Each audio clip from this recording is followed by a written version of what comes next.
Et voilà, nous voilà de nouveau réunis pour aborder un nouveau sujet en matière d'interim management.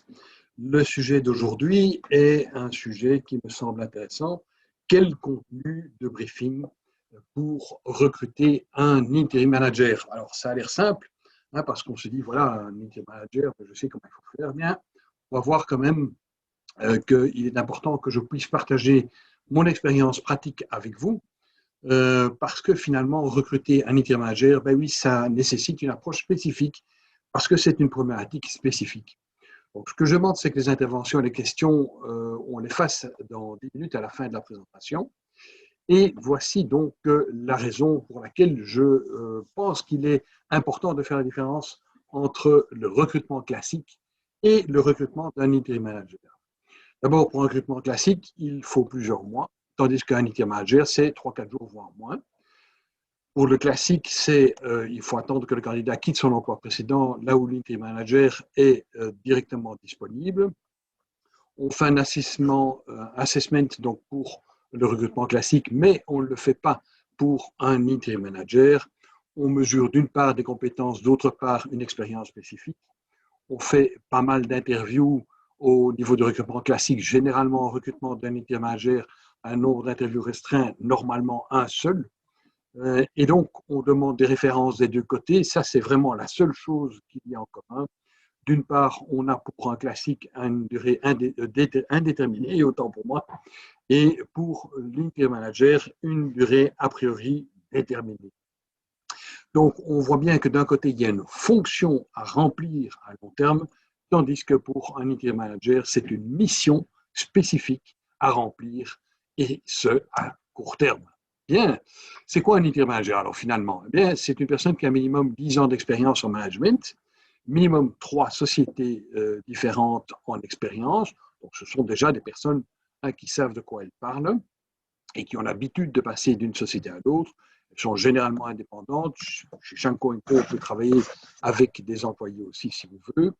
Euh, alors, l'objectif, c'est quoi? C'est introduire dans une organisation, pendant minimum 4 mois, un manager opérationnel temporaire pour résoudre un problème de management. Bien, quel type de problème? Eh bien, il y a 3 types de missions.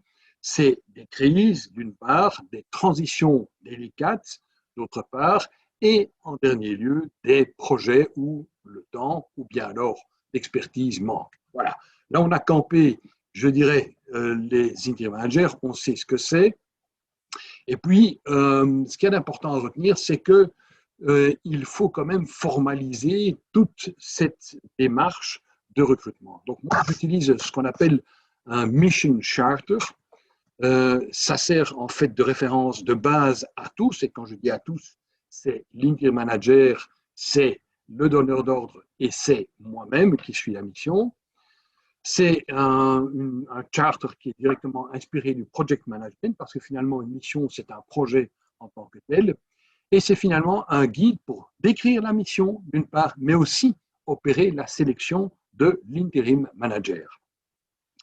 Alors, c'est soumis au principe de l'approbation, c'est-à-dire que c'est moi qui le rédige après avoir reçu le briefing, mais je demande évidemment aux clients qu'ils disent oui, c'est bien ça que j'ai dit, et on est bien d'accord sur les principes de base.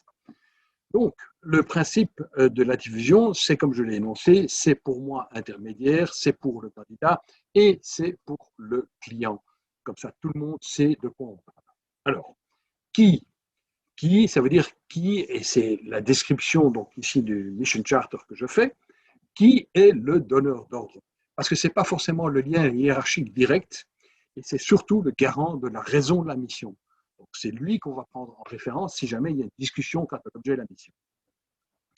Et puis ensuite, quels sont les intervenants majeurs? C'est important de savoir avec qui on va intervenir, à la fois pour l'interim manager, mais aussi pour moi comme intermédiaire pour pouvoir définir à un certain moment quels sont les types de personnes qu'il faut avoir. Et puis, qui c'est l'interim manager, quelles sont les expériences recherchées pour apporter une solution. Il faut décrire ça, hein, si on ne le dit pas, mais ça peut être n'importe qui. Et dire c'est un HR manager ou c'est un production manager, eh bien, ça n'est pas suffisant. Il faut savoir quelles expériences on recherche. Alors, un autre élément qui doit figurer dedans, c'est le descriptif de la problématique. On reprend quel est le contexte. Important que l'interim manager et moi-même sachions quel est le contexte. Dans quelles eaux navigue-t-on? Quels sont les sujets qui devront être abordés lors de la mission en tant que telle? On parle de quoi? Où est le problème? Ça se situe dans quel département? Quels sont les différents projets? N'oubliez pas qu'il y a des projets qui peuvent intervenir et qui pourraient soit freiner l'Interim Manager ou dont il serait éventuellement aussi en charge. On ne sait pas très bien. Donc, il faut décrire les différents projets. Ensuite, quelles sont les raisons? Pourquoi en est-on arrivé là? Parce que quand on sait pourquoi on est arrivé là, on a déjà une partie du problème qui est décrit et donc une partie de la solution. Et puis, quels sont les échecs? Pourquoi ça n'a pas fonctionné? Il faut être clair là-dessus et de la sorte, on a, s'il y a échec, bien sûr, on a des routes dont on sait qu'il ne faut pas les emprunter ou en tout cas pas de cette manière-là. Et pour finir, quand on fait le descriptif de la problématique, quelle décision a-t-on prise, hein, sachant qu'à un certain moment, cette décision va cadrer finalement cette mission. Alors, le descriptif des objectifs de la mission. Bien faire attention. Ça doit être SMAC, structuré, mesurable, atteignable et compatible. Ça, c'est quelque chose d'important. À dire oui, oui, il doit remplacer l'autre, ça ne suffit pas. D'accord? Et donc, ce n'est pas pareil à des objectifs de la fonction. Il peut y avoir des exclusions hein, par rapport à la fonction, parce qu'on peut vouloir dire à un certain moment, tiens, ça, il ne va pas faire, mais on peut dire, à l'inverse, ça, par contre, on voudrait bien qu'il fasse en plus. Donc, exclusion et inclusion. Hypothèse et risque, eh bien, c'est important d'informer sur les risques déjà connus ou supposés. Bien sûr, il faut que l'interim manager sache où il met les pieds. Ne pas l'envoyer dans un champ de mine, là où on sait que tout va exploser. Donc, il faut savoir quels sont les risques, d'une part, mais aussi les hypothèses et de la sorte décrire les chemins possibles déjà envisagés, mais que la société n'a pas encore parcouru jusqu'à présent. Donc, l'idée finalement, c'est partager cette connaissance pour que l'interim manager puisse être en possession de tous les éléments pour pouvoir exécuter la mission de manière optimale. Timing, eh bien oui, à partir de quand est-ce que l'interim manager est disponible, mais aussi quel est le début et la fin attendue de la mission. Ça fait partie quelque part des objectifs. Et puis éventuellement parler d'un phasage en différentes étapes hein, pour qu'on puisse avoir aussi une manière de suivre l'évolution de cette mission. Alors, pourquoi parler de l'organigramme? Il faut savoir qui fait quoi et qui a quelle responsabilité. Et de surcroît, il faut pouvoir s'y retrouver dans l'organisation qui est souvent très complexe dans des grosses sociétés. Et puis même dans des plus petites, il faut savoir qui a quelle responsabilité. Et puis, très important, quelle est la position de l'interim manager dans cette organisation? Où va-t-il se situer? Quel sera son pouvoir? Quel sera son niveau hiérarchique? Pas négligeable, parce que ça peut influencer lourdement la mission. Alors, quels sont les domaines d'action? Et ça, c'est un des derniers éléments. Quels sont les domaines d'action qui sont hors de portée? Et pourquoi est-ce qu'on parle de cela? Parce qu'il faut délimiter quelque part les responsabilités, puisqu'il n'y a pas de job description en tant que tel. Il faut éviter les conflits, hein, c'est assez important. Et puis, il faut surtout que l'interim manager se concentre sur l'essentiel. Donc voilà, en conclusion, ce qui est important, c'est qu'il y a de nombreux pièges, puisqu'on ne fait pas un recrutement de interim manager de la même manière qu'on fait un recrutement classique. Et puis, il y a de nombreuses différences, on l'a vu, hein, donc il y a une approche spécifique qui est nécessaire, d'où l'utilité de ce qu'on appelle un mission charter, qui en quelque sorte remplace un petit peu un job description. Ensuite, l'interim manager, il ne faut pas l'oublier, c'est un risque important à gérer pour l'entreprise. Non seulement il occupe une fonction stratégique dans l'entreprise, mais en plus, il représente quand même un budget financier important. Donc, il vaut mieux faire correctement les choses dès le départ. Dernier point, il est utile évidemment de tout décrire. C'est comme ça qu'on a une efficacité à la fois dans la recherche du bon interim manager, mais aussi au niveau de l'action dans la mission. Donc, La solution, ben, faites appel à un expert en recrutement d'intérim manager qui a l'habitude de ça. Et ensuite, faites un briefing face-to-face avec le line manager ou le donneur d'ordre, hein, qui va identifier le type de mission et les éléments indispensables pour savoir qui doit être choisi, et ce avec l'expertise nécessaire.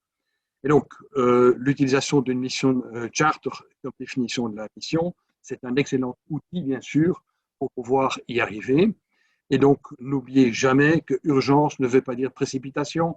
Si vous avez attendu 6 mois avant de faire appel à un interim manager, n'espérez pas qu'il y en a un qui commence dans l'heure. Hein, ce n'est pas utile. Prenez le temps. Hein, un jour ou deux ne fera pas la différence la plupart du temps. Parfois bien, hein, mais OK. Mais la plupart du temps pas. Et donc, urgence, parfois, nécessite de prendre un petit peu de recul par rapport aux choses. Bien. Alors, chez Shanko & Co, on peut répondre à tout ça. Et donc, on a en effet une expertise de plus de 1000 missions. Moi, j'ai personnellement une expérience du management opérationnel. J'étais manager précédemment. Et j'ai une expérience de recrutement en interim management de plus de 13 ans. Donc, il y a plus de 4000 candidats avec lesquels je suis en contact. Et un intérêt chez nous, ben oui, c'est qu'on a 9 mois maximum de filles que nous facturons, sachant que le Mission Charter est un outil de mission qui nous semble indispensable, ça nous est spécifique aussi. Et nous avons également un contrat libre avec l'interim manager, c'est-à-dire que l'interim manager a la possibilité de contracter directement avec vous. Donc, vous faites le contrat que vous souhaitez, que ce soit un CDD ou que ce soit un contrat de freelance ou n'importe quel type de contrat. Moi, ça m'est égal. Voilà, je pense que j'ai tout dit et maintenant, c'est le question time. Hein, je vous en prie, allez-y.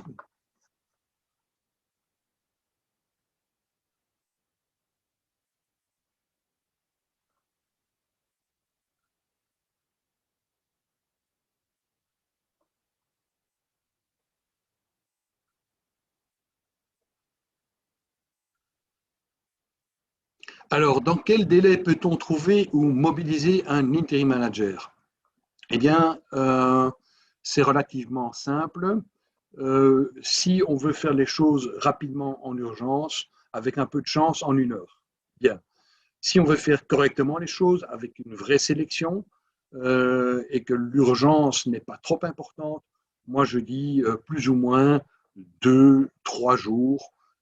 Avec 3 jours, on a la certitude de pouvoir avoir un interim manager qui est tout à fait correct. Voilà. Et merci à Samuel pour cette question.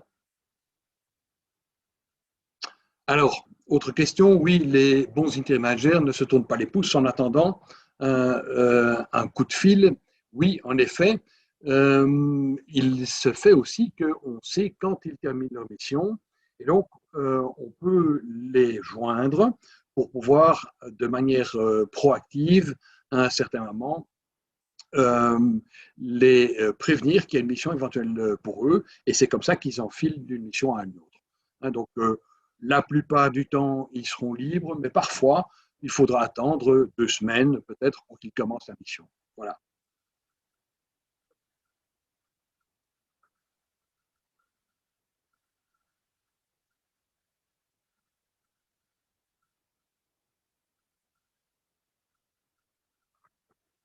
Alors, est-ce que ce sont toujours des missions à temps plein ou bien est-ce qu'on peut imaginer une montée en puissance, une vitesse de croisière et puis une redistanciation? Très bonne question, merci beaucoup.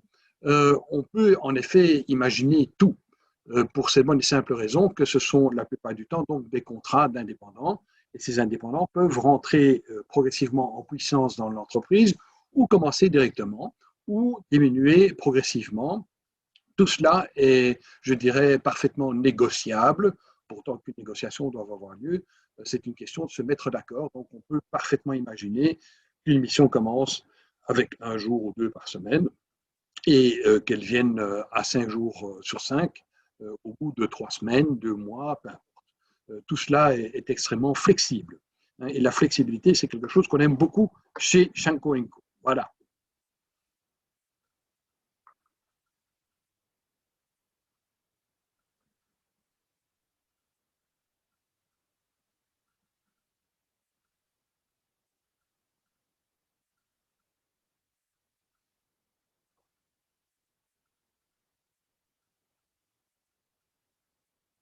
Voilà. Je pense qu'il n'y a plus de questions. Eh bien, je vous remercie en tout cas de avoir assisté à ce séminaire et puis webinaire. Hein, et puis, je vous souhaite en tout cas une excellente journée et à la prochaine fois, je ne manquerai pas de vous avertir de ce webinaire. Hein, à moins qu'il y ait encore… ah oui, voilà. Il y a une dernière question, pardon, autant pour moi. Alors, hein, je vais rapidement répondre. Donc, pour une même mission ou projet, par exemple, une entreprise n'aura pas le même rythme d'intégration qu'une autre, ou les ressources financières. Ça aussi, c'est flexible. Oui, bien sûr, tout à fait, c'est flexible.